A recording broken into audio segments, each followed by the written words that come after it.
Cumprimento a todos com a paz do Senhor Jesus. Louvamos a Deus por essa oportunidade de estarmos aqui para adorarmos a Deus, para falarmos de Jesus. E conforme a orientação do pastor, estamos nessa noite trazendo uma palavra de Deus, palavra que já foi cantada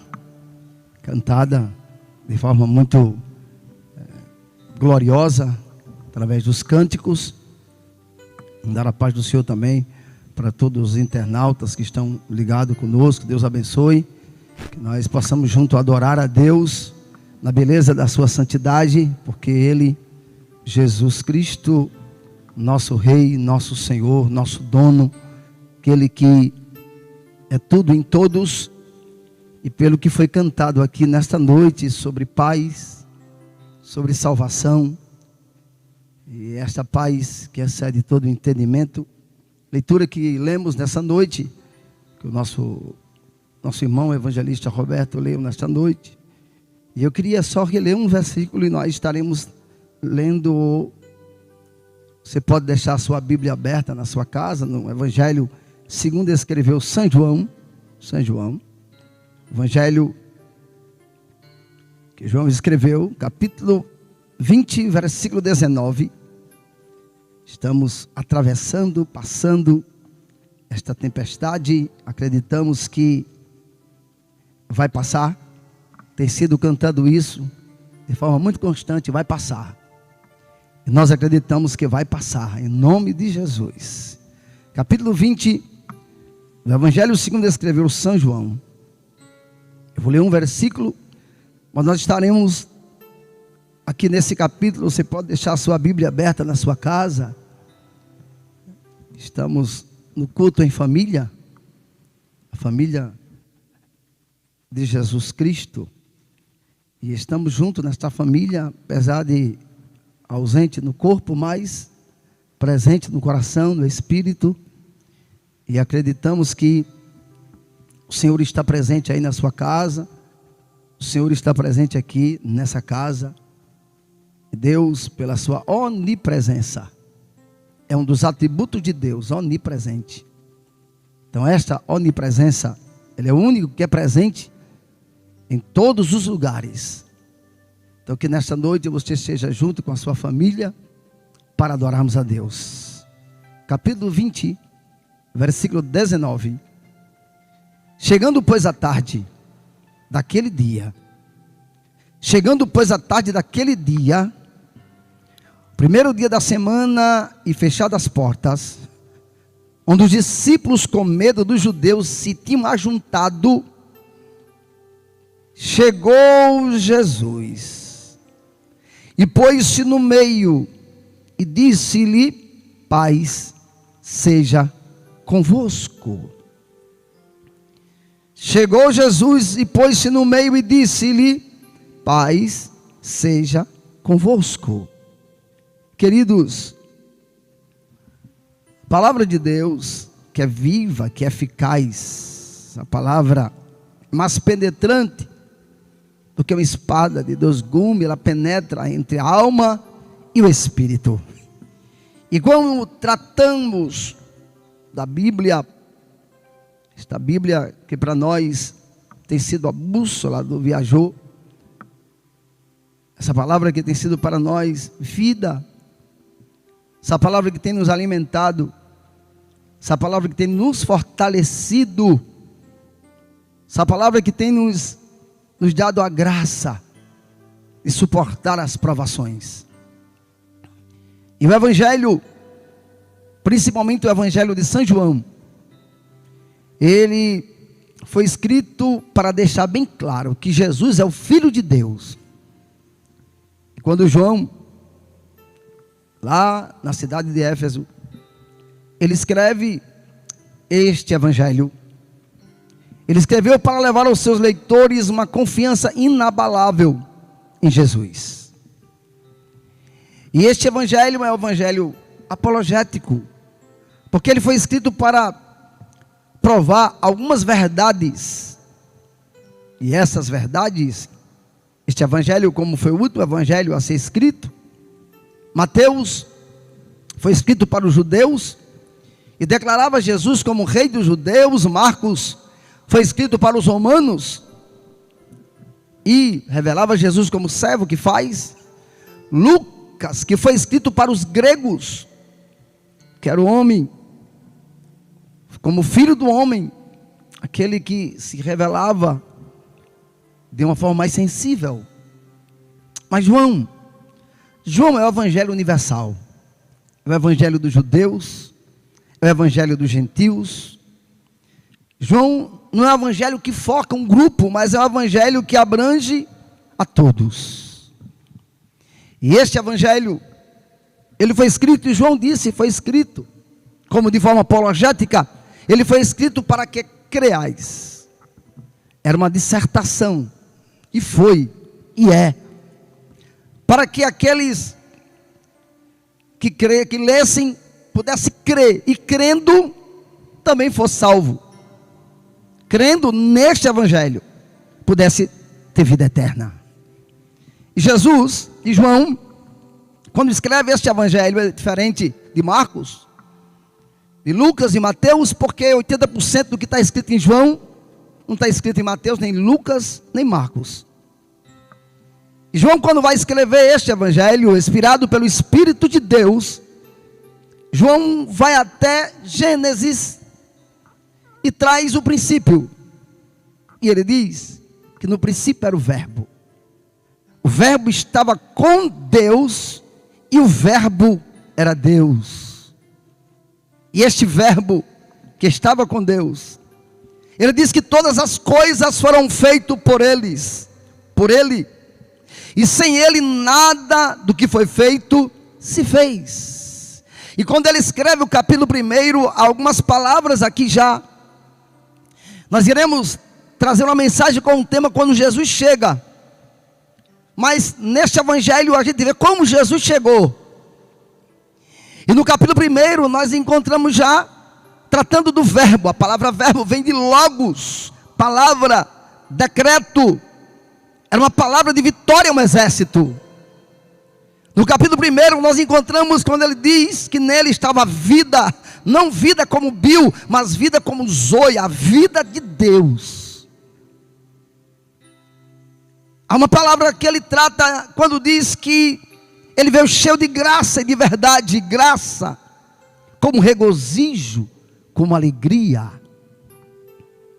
E no capítulo 1 ele traz algumas palavras que eu já citei, que só essas palavras já nos traz ao meu coração e ao nosso coração uma alegria de que ele é o verbo, de que ele é a vida.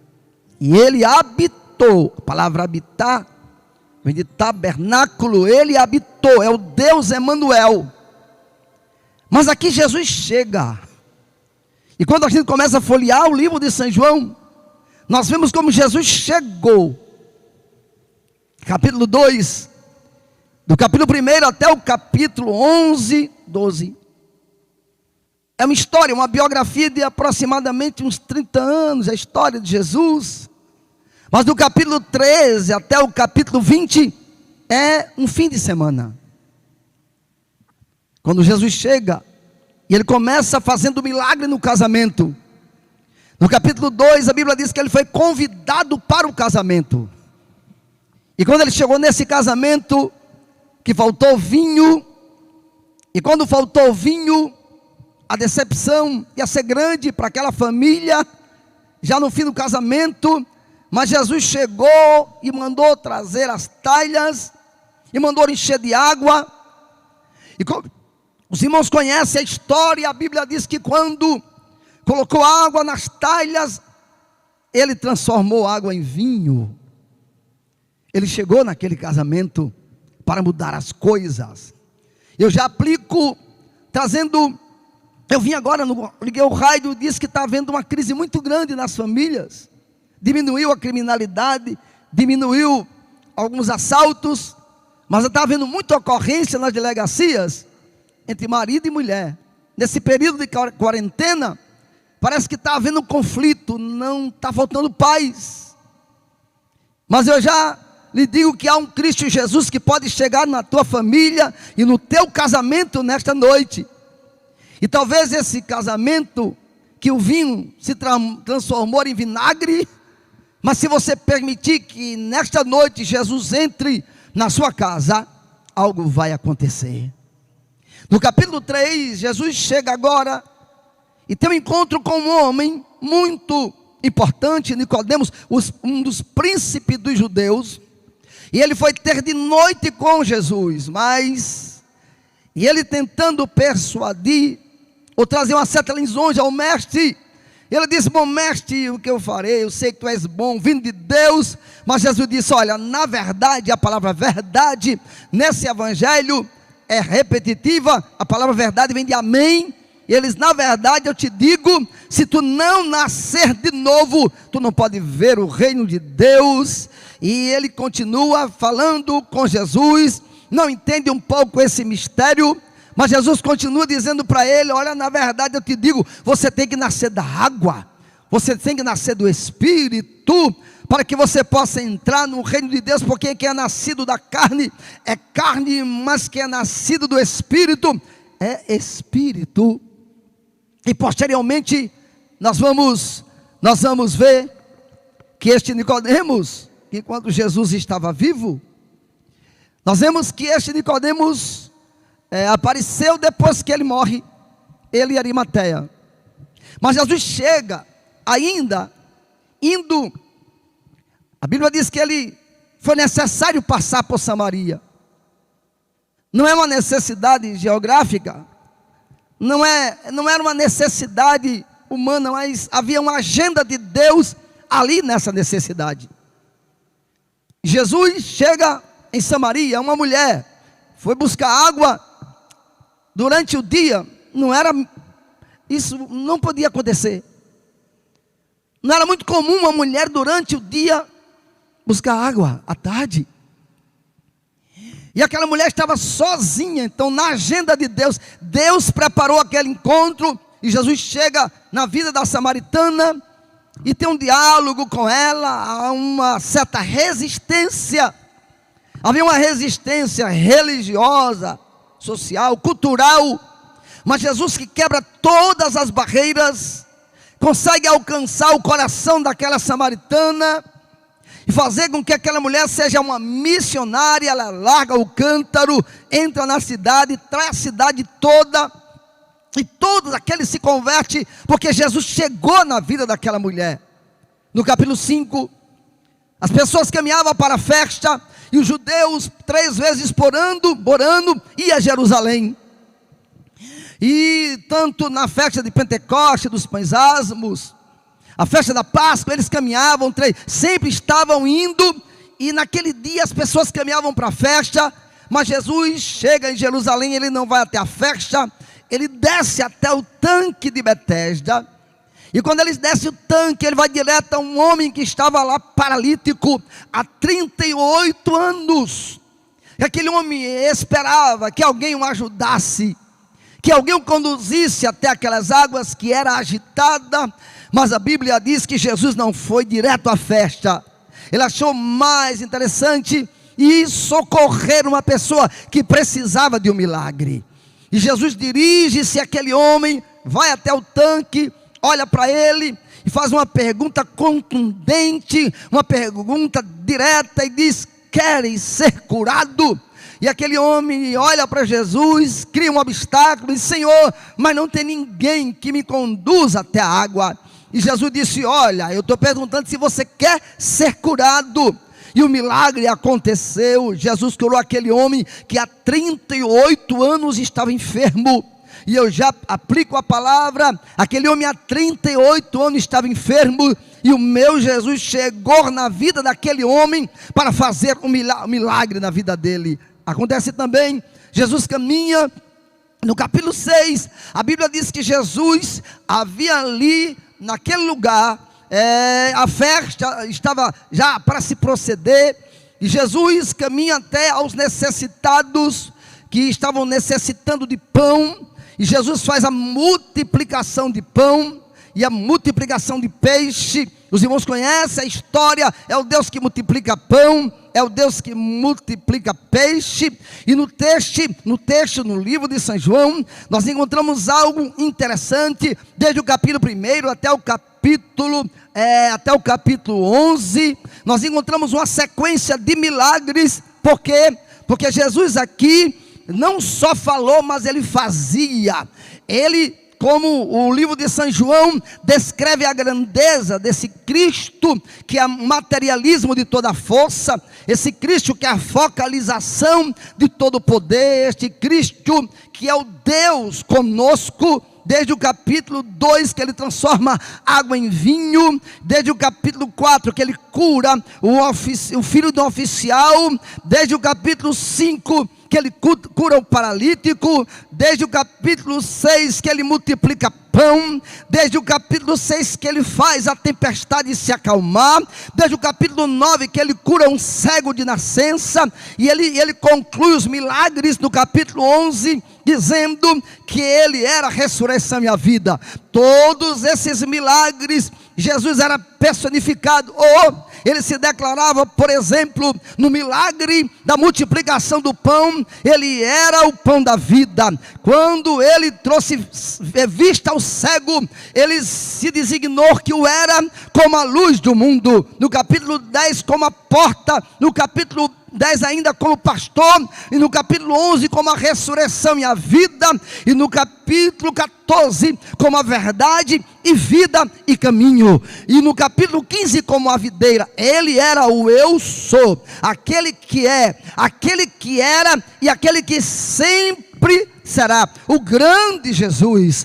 Mas aí, já no capítulo 11, ele encerra a sua descrição de milagre, porque no capítulo 11 ele faz um dos maiores milagres feito por ele no seu ministério, e foi neste milagre que enfureceu-se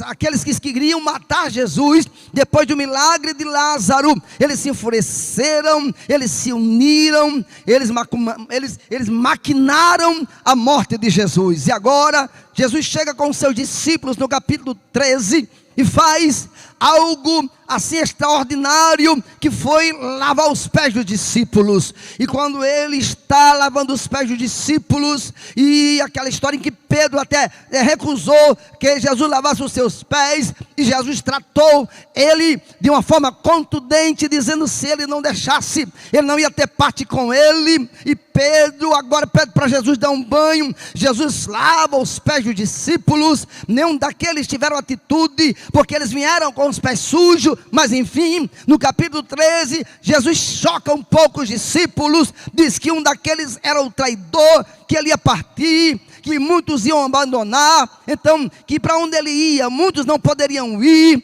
E no capítulo 14 nós encontramos eles frustrados um pouco, entristecido, decepcionado, angustiado. Mas aí Jesus começa a dizer: não se turbe o vosso coração, credes em Deus e crede também em mim. Na casa do meu Pai há muitas moradas. Aí no capítulo 14 o Consolador aparece. Ele enviaria um Consolador, e esse Consolador ia estar conosco para sempre, ou até a vinda dele. E este capítulo 15, Jesus mais uma vez como a videira verdadeira, o Pai como lavrador. 16, Jesus continua trazendo a promessa do Espírito Santo. No 17, Jesus ora por mim, Jesus ora por ele, e Jesus ora para aqueles que ainda hão de crer, ora pela unidade, enfim. E já no capítulo 20, Jesus, capítulo 18, 19, Jesus tinha sido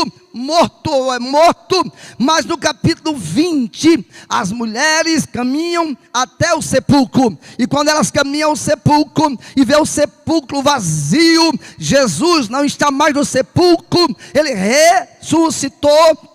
E as mulheres veem os lençóis e correm para avisar os discípulos, e encontra Pedro e avisa Pedro. Pedro avisa João.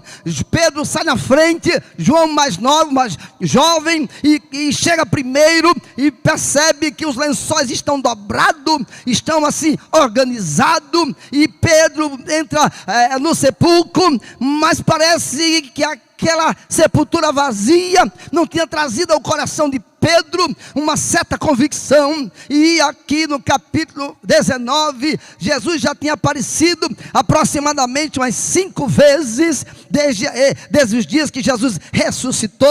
E fazia aproximadamente de 5 dias que Jesus tinha ressuscitado. Ele aparece a Maria Madalena, ele aparece aos discípulos de Emaús, ele aparece a Pedro, ele aparece aqui nesse texto, no capítulo versículo 19. Mas agora os discípulos vão para a igreja. Vamos ver que eles estavam na igreja. Eles estavam no primeiro dia cerrado as portas. Eles estavam em algum lugar. Todos estavam lá menos Judas. E eles estavam entristecidos. E eu posso entender e pensar que esse Jesus, os discípulos aqui, eles estavam como um pouco desestimulados. E o presente texto, a gente contempla uma reunião que parece que havia tristeza, mas o líder, o mestre, o Senhor Jesus, ele sabia, ele sabe, ele entende, ele vê. Mas os discípulos, consciente de que, quem sabe, na mente deles, mesmo diante do túmulo vazio, não levaram ele até a convicção da ressurreição.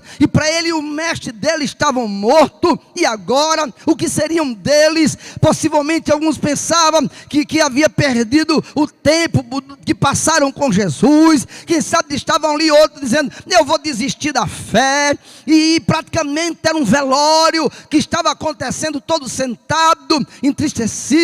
Mas possivelmente ninguém dava nada ali naquele culto. Mas Deus é aquele que nos surpreende. Deus é aquele que nos faz surpresa. Deus é aquele que faz coisa grande na nossa vida. Mas há alguns motivos que eu me levo a crer que aquele culto estava como um culto triste. Veja bem, primeiro, quando eu penso aqui em clausular, a gente lembra o que está acontecendo hoje com as nossas vidas. Há muitas pessoas que estão em casa hoje. Não sei, talvez você esteja triste aí, com alguma coisa, triste por o inimigo hoje, ele tem lutado de forma muito veemente, através do noticiário, através de notícias de fake news. E eles estavam aqui com as portas fechadas. Aí eu pensei muito na questão das portas fechadas. As portas estavam fechadas, mas eu entendo que portas fechadas não é um sinal de barreira e bloqueio quando Jesus quer operar.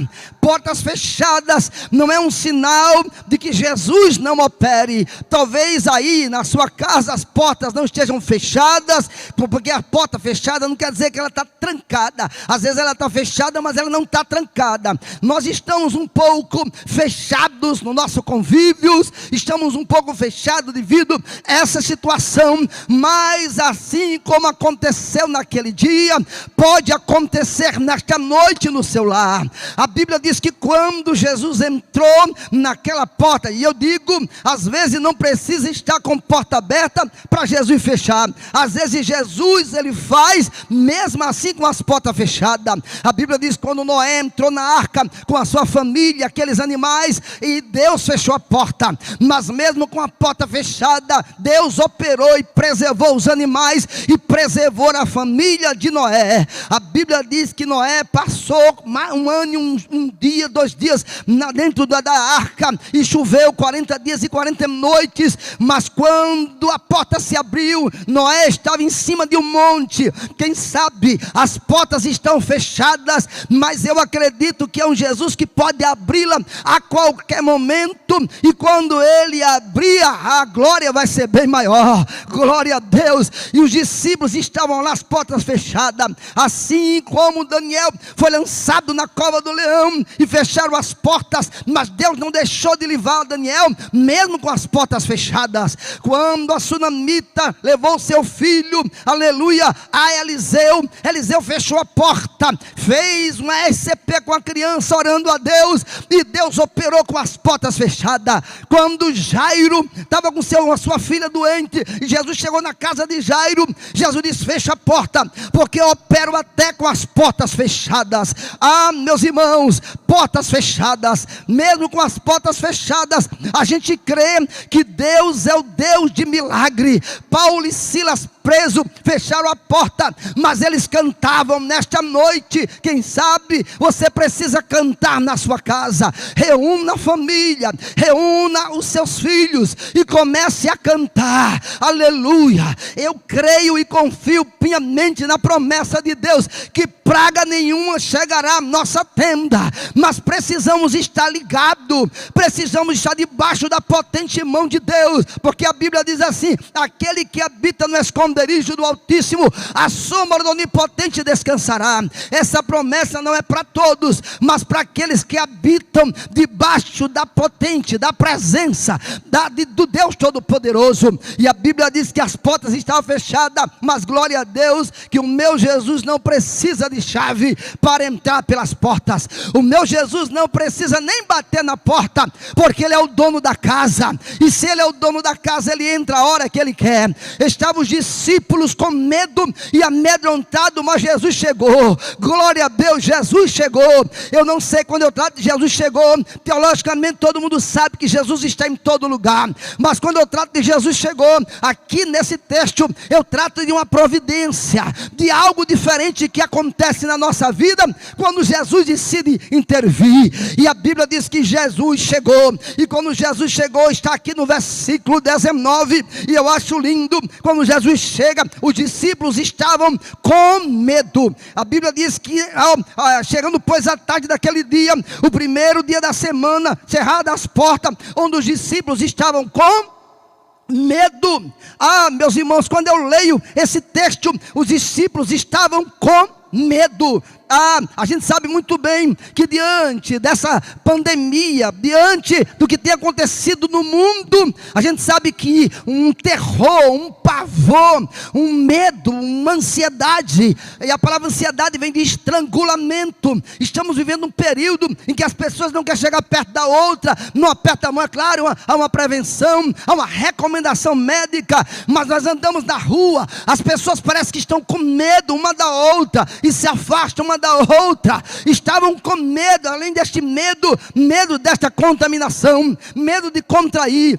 Meus irmãos, quando eu penso em medo, eu entendo que os discípulos estavam com medo, estava enclausulado, fechado. Além de fechado, estavam com medo. Este medo aqui, e eu digo sempre que o medo, ele paralisa. Eu digo que o medo, ele ofusca a nossa visão. Eu digo que o medo, ele traz bloqueio emocional. Eu digo que o medo, ele provoca isolamento. Hoje estamos vivendo um período de muitas fobias. Essas fobias, inclusive a síndrome do medo, que tem atacado a vida de muitas pessoas. Tem pessoas tomando ansiolítico, que não conseguem dormir diante do medo dessa pandemia, do medo dessa doença. As pessoas não conseguem, glória a Deus, nem viver, nem comer. Mas eu nesta noite, pela palavra de Deus, assim como Jesus entrou naquela reunião, eu acredito que Jesus está entrando na tua casa,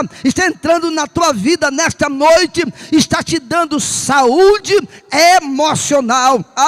Se você abre a Bíblia, você vai encontrar inúmeras vezes a expressão: não temas, crê somente. Medo é um sinal negativo, medo é um sinal de falta de fé. Na verdade, o medo é um revés da fé.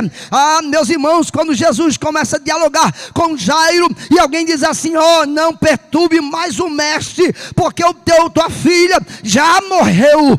Meus irmãos, eu acho lindo isso. Jesus olha para Jairo e diz assim: olha, homem, crê, não temas, mas crê somente. A Bíblia diz no livro de Jó que aquilo que Jó mais temia foi aquilo que veio sobre ele.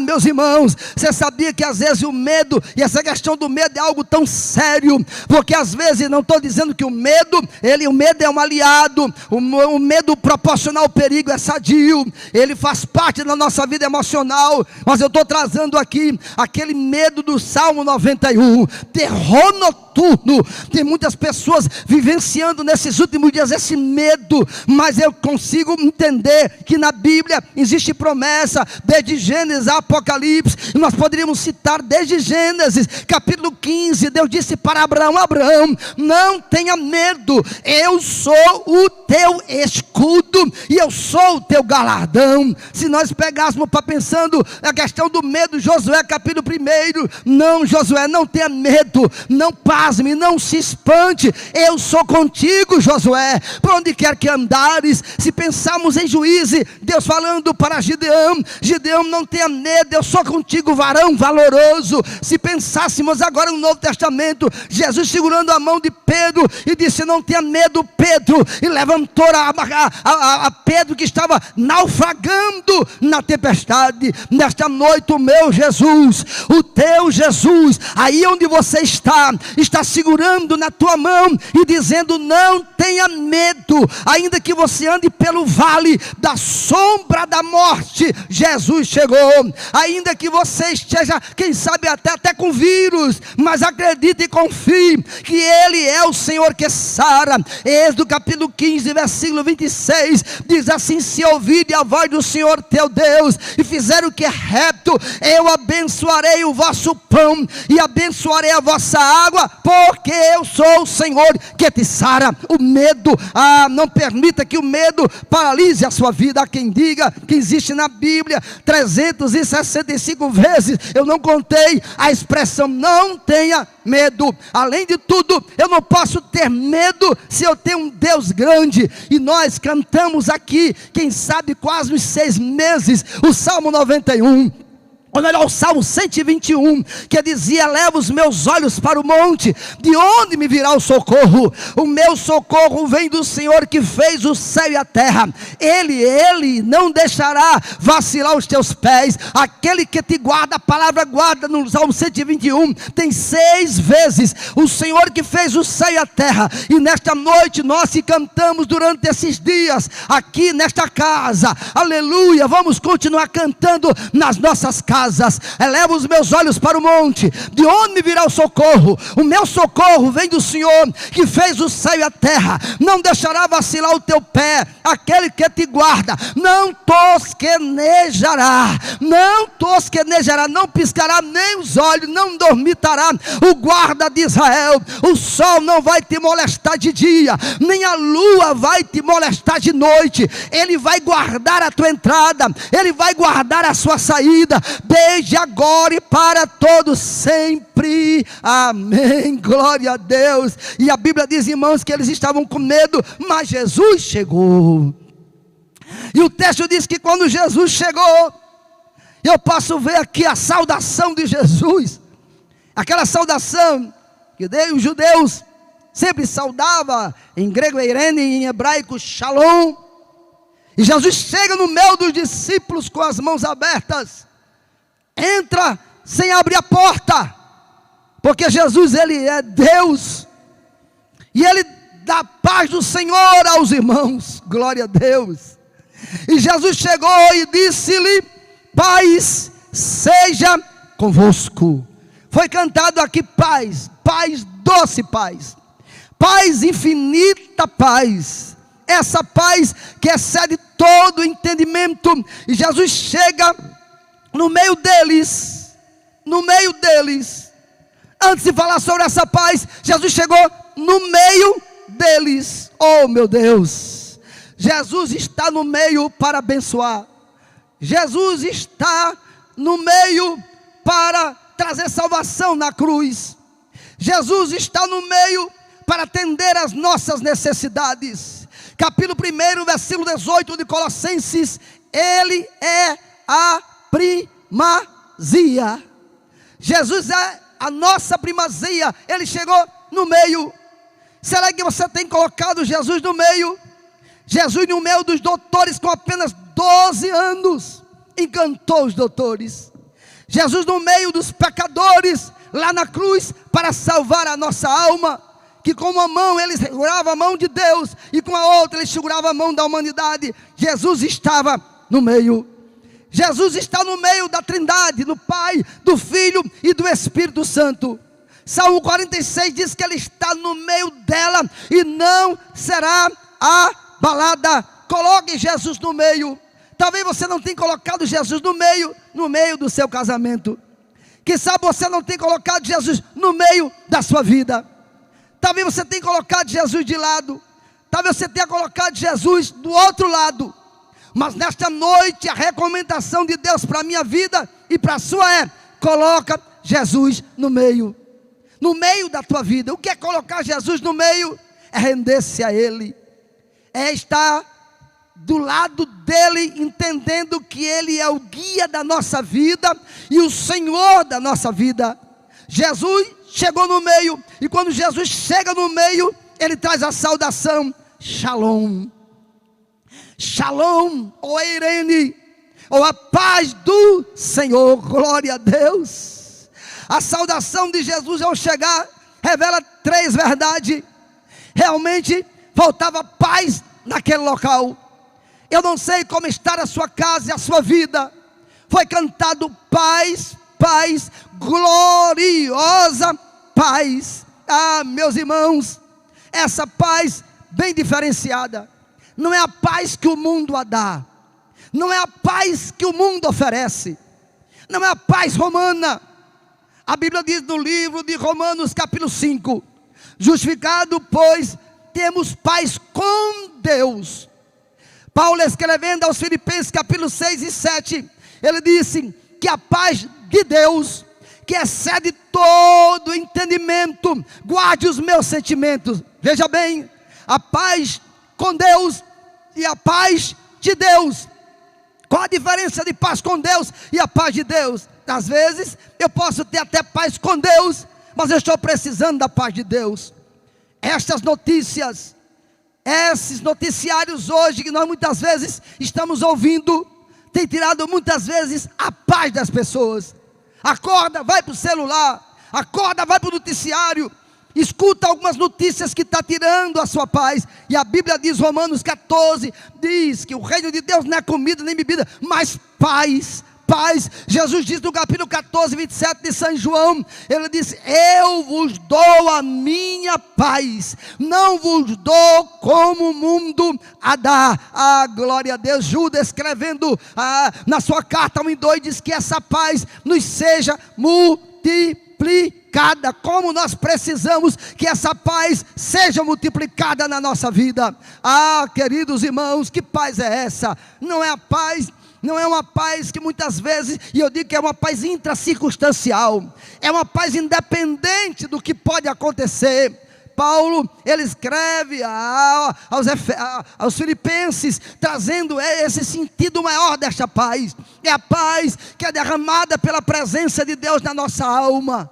É uma paz que está um deleite abundante. É uma paz que a gente pode escutar de Deus dizendo: aquietai-vos e sabeis que eu sou Deus, eu faço cessar a guerra até o fim da terra, porque eu sou paz. Nesta noite, que você possa receber esta paz, a paz que é em Cristo Jesus, independente das circunstâncias, independente da situação. Aquilo que Paulo falou aos Filipenses, aleluia. Paulo disse: eu aprendi a estar bem em qualquer situação. A palavra aprender ali vem de autarque, vem de aprender a estar nessa paz, aprender a estar na situação de tranquilidade, mesmo quando o mundo está em guerra, porque a nossa confiança está no Deus de Israel. Jesus chegou, e quando ele chega, ele diz: recebe a paz. Mas ele não só chegou mostrando e trazendo a paz aos discípulos, agora ele levanta as suas mãos, e a Bíblia diz no versículo 20, que ele mostrou as suas mãos. É o Cristo que dá provas da sua presença. A Bíblia diz que ele mostrou-lhe as mãos e o lado. Deus não é Deus de confusão. Quando ele chega, ele se apresenta para nós, para que não haja dúvida que se trata dele. Afinal, Jesus foi confundido por muitos naquela época. A Bíblia diz que quando ele estava no barco e ele dirigiu-se aos discípulos sobre as ondas, eles pensavam que ele era um fantasma. Glória a Deus. A Bíblia diz que muitos confundiram ele Elias, outro dizia é Jeremias, outro dizia era João Batista. Quando foram prender Jesus, mandaram Judas beijar para não confundir Jesus. Glória a Deus. Maria Madalena se confundiu com o jardineiro, mas aqui ele chega agora para resolver, ele chega para comissionar, ele chega para dar um impulso àqueles que estavam entristecidos dentro de casa. E a Bíblia diz que Jesus chega perante ele e diz: veja minhas mãos aqui, veja o meu lado, eu sou o mesmo. Versículo 20, ele diz assim: olhe, ele mostrou as mãos e ele mostrou o lado. Eu acredito no Jesus que ainda dá sinal, eu acredito no Jesus que ainda opera maravilha, eu acredito no Deus de já, no Deus de agora, no Deus do momento, no Deus que dá vitória. Como a Bíblia diz que o cavalo se prepara para a batalha, mas a vitória certa, ela vem do Senhor, ela vem do Senhor. E a Bíblia diz que quando os discípulos viram Jesus, ele mostrou o lado e mostrou as mãos. E quando ele mostra o lado e mostra as mãos, acontece algo glorioso também aqui. A Bíblia diz no versículo 20,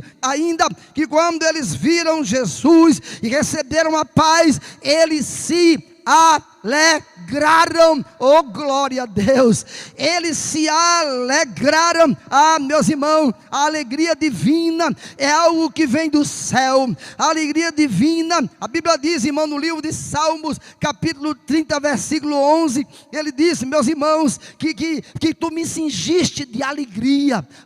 Não é hora de estar com a cabeça baixa, não é hora de murmurar, não é hora de reclamar, não é hora de se desesperar, mas é hora de se alegrar. Levantai as vossas cabeças. Jesus disse: quando essas coisas começarem a acontecer, levantai as vossas cabeças, porque a vossa redenção está próxima. Quando essas coisas começarem a acontecer, levanta a cabeça, meu irmão. Jesus chegou, Jesus está voltando, Jesus está chegando.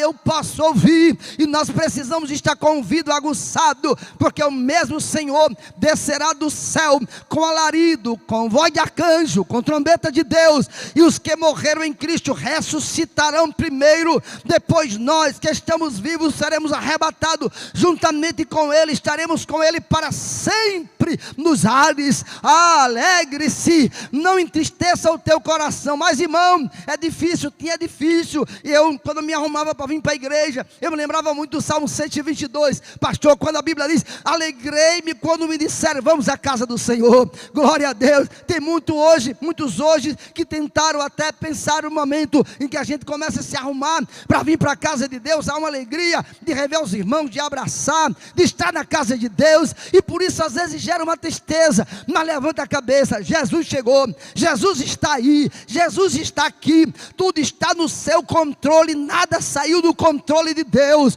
A Bíblia diz que quando ele mostrou os sinais e Jesus chega, aí a Bíblia diz que ele se alegra. O culto estava triste, eles estavam, quem sabe, com a fera abalada, estavam interrogando, um olhando para o outro. Interessante que Jesus, que tinha sido traído por eles, abandonado por eles, decepcionado, aqueles que tinham ido embora e abandonado Jesus. Mas Jesus não chega, ele podia chegar exortando, ele podia chegar assim, trazendo uma palavra de juízo. Mas o meu Jesus nesta noite, ele chega, e quando ele chega, a Bíblia diz para alegrar o coração. Alegra a tua alma, alegra o teu coração, alegra a tua vida. Deus é grande, Deus é forte, Ele é soberano.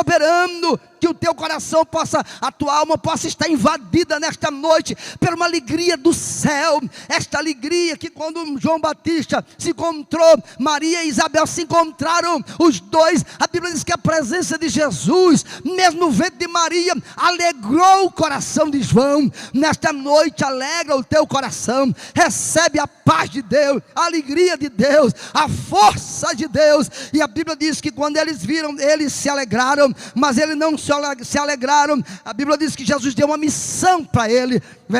A Bíblia diz no versículo 21, ele disse assim: assim como o Pai me enviou, também eu envio a vós. Chegou o momento de você entender a sua missão. A igreja de Jesus Cristo, ela não perdeu a sua identidade. A igreja é invisível, a igreja escolhida, sem mácula, a igreja de Cristo, ela não perdeu a sua comissão e a sua missão. Aqui Jesus oficializa o apóstolo Léo, o enviado, aonde você estiver. Essa semana uma irmã disse: irmão, chegou um irmão na minha casa, lá onde eu estava, dizendo: olha, eu quero aceitar Jesus, dá para a senhora orar por mim? A irmã não podia entrar em contato com a outra, lá em Vazia Nova. Ela disse: irmão Carlos, a pessoa estava lá chorando, dizendo: eu quero aceitar Jesus. E eu acredito que haverá um despertamento. Eu acredito que você da sua casa, alguém vai chegar lá e dizer: eu quero aceitar Jesus. Eu sou mais ousado. Eu não sei, irmão Eric, lá do outro lado, os internatos, alguém que está ouvindo a palavra, pode dizer assim: ó, eu quero aceitar Jesus, eu quero entregar minha vida para Jesus. Pode entrar em contato, que nós estaremos orando aqui, juntamente com o nosso pastor, pela sua vida, porque Jesus está voltando. Os discípulos receberam uma comissão, receberam uma missão. Ele disse: assim como o Pai me enviou. E agora Jesus faz algo interessante sobre ele, e no versículo 22, a Bíblia diz que Jesus sopra sobre ele, diz: receba o Espírito. Não há nada que alegre a alma, não há nada que renove a fé, não há nada que nos deixa rejuvenescido no ânimo do que a presença do Espírito Santo de Deus. E eu acredito que essa presença está aqui, essa presença está na tua casa, esta presença está na vida dos teus filhos, esta presença está na vida do teu marido. Glória a Deus. Junte-se com a sua família e deixe que a arca entre na tua casa nesta noite. Permita, assim como Davi, que parou na porta de Obed-edom com a arca, e a arca entrou na casa dele, e Deus abençoou aquela família. Eu sei que todas as vezes que Deus enclausula o seu povo é por um propósito. Paulo foi preso para escrever as cartas, João foi preso para escrever Apocalipse, para receber a revelação. O povo foi para o cativeiro para se livrar da idolatria. Eu acredito num propósito de Deus. Aí na sua casa, permita que a presença de Deus tire esses momentos de quarentena. Eu sei que foi liberado canais de todos os lados, quem sabe para um certo entretenimento, mas eu acredito que é um Deus do céu que está exigindo das nossas casas e das nossas famílias um momento maior com Deus Todo-Poderoso. E foi cantado, foi lido aqui dias antes desses acontecimentos. O pastor citou e disse: se o meu povo, diz o Senhor, se humilhar e orar, eu ouvirei do céu e sararei esta terra. Jesus chega, os discípulos estavam tristes, Jesus não exorta, mas Jesus olha para ele e diz: olha, levanta a cabeça, receba o Espírito. A palavra de Jesus soprou, segundo a Septuaginta, a escrita é igual, capítulo 2 e 7 de Gênesis, quando Deus deu vida ao homem nesta noite, assim como o Espírito Santo, quando Jesus soprou, veio sobre aqueles discípulos trazendo vida. Que você receba a vida nesta noite, a vida de Deus, a vida do Senhor. Meus irmãos, e a Bíblia diz: Jesus soprou sobre eles, e quando soprou sobre eles a presença de Deus na vida deles, algo diferente aconteceu. Glória a Deus. Houve poder, houve autoridade, houve graça, houve renovação. A partir daquele dia, Pedro não vai mais pescar. A partir daquele dia, Pedro agora levanta-se ousado. João, aleluia, se levanta mais ousado. A partir daquele dia, algo acontece diferente. Eu não sei se a partir deste dia Deus vai começar a fazer algo grande no seu viver e na vida da sua casa. Entregue a sua vida a Jesus, entregue a sua vida ao Senhor Jesus, que Ele chega, Ele chegou, Ele vai sempre chegar na vida daqueles, conforme o Salmo 68, Ele é o Deus de já, e esse Deus nesta noite está neste lugar, na tua casa, através desta palavra, trazendo ao teu coração uma palavra de vida. Que Deus abençoe a todos em nome de Jesus, e agradeço a oportunidade em nome de Jesus Cristo. Deus abençoe.